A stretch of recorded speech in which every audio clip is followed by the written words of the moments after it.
بسم اللہ الرحمن الرحیم۔ الصلاۃ والسلام علیک یا رسول اللہ وعلی آلک وصحابک یا حبیب اللہ۔ اللہم صلی علی محمد وآل محمد۔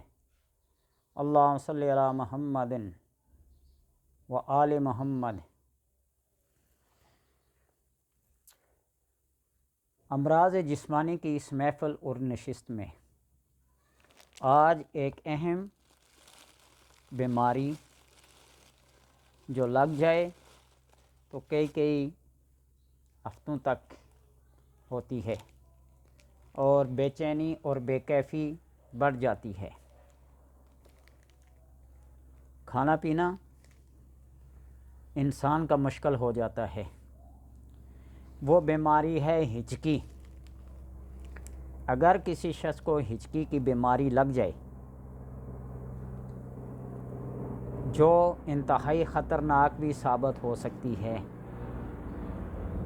اس کے دفیع کے لیے، اس کے ازالے کے لیے اگر کسی کو ہچکی لگ جائے اور بار بار ہچکیاں آئیں تو آم کا جوس پیے یا بوتل پی لے، جس میں بھی آم کا جوس یا اس کی لیکوڈ شکل میں ہو، جوس کی شکل میں ہو، آم کی شکل میں ہو، جو بھی ہو اس کو کھا لے یا پی لے، فی الفور آرام ہوتا ہے۔ اور ایک اور ٹوٹکا ہے جو فی الفور آرام دے دیتا ہے، لیکن اس میں جھوٹ کی آمیزش ہو جاتی ہے۔ بندے کو کوئی ایسی غمزدہ، کوئی ایسی دل خراش، تکلیف دہ خبر سنائے کہ وہ ایک دم پریشانی کے عالم میں مبتلا ہو جائے، لیکن اگر واقعہ میں یہ ایسا ہو نہ اتفاقی ہو تو پھر تو کہہ سکتے ہیں، یعنی اس کا کوئی قریبی عزیز دوست رشتہ دار کسی بیماری میں مبتلا ہو گیا ہو یا مر گیا ہو یا کہیں لاپتہ ہو گیا ہو تو اس کی خبر دیں اسی ہچکی کے دوران، پھر تو ٹھیک ہے۔ لیکن اگر یہ چیزیں اتفاقی نہیں ہیں، حادثاتی نہیں ہیں اور پھر جھوٹ کے زمرے میں آتی ہو تو پھر ایسے اس کو کوئی افسوس غمزدہ خبر نہ دیں۔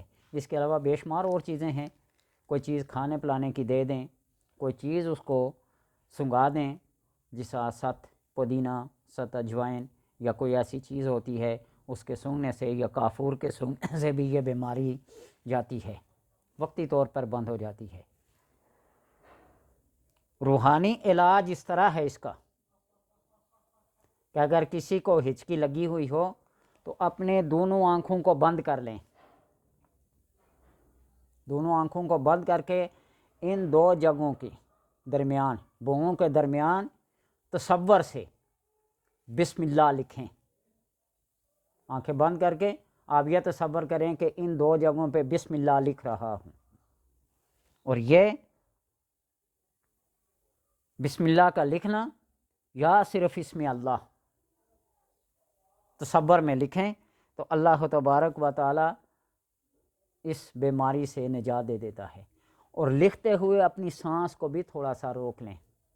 تصور میں جب لکھیں گے نا، یہ انگلی کے ساتھ، یہ قلم کے ساتھ نہیں لکھنا ہے، تصور میں لکھنا ہے کہ میں فلاں اس جگہ پہ، ان دو جگہوں، اس ناک کی سیدھ میں بالکل بھوؤں کے درمیان میں اسم اللہ یا بسم اللہ لکھ رہا ہوں، اور اپنی سانس کو بھی روک لیں تو انشاءاللہ تبارک و تعالی ایسے مرض سے چھٹکارا اور نجات مل جاتی ہے۔ بارہا کا تجربہ شدہ ہے، اور یہ ایسی بیماریاں ہیں جو اچانک بھی آ سکتی ہیں، تو اللہ تبارک و تعالی ان اچانک جان لیوا بیماریوں سے نجات دے اور ہر ایک کو سے تندرستی اور عافیت کی زندگی بسر کرنے کی اللہ توفیق دے۔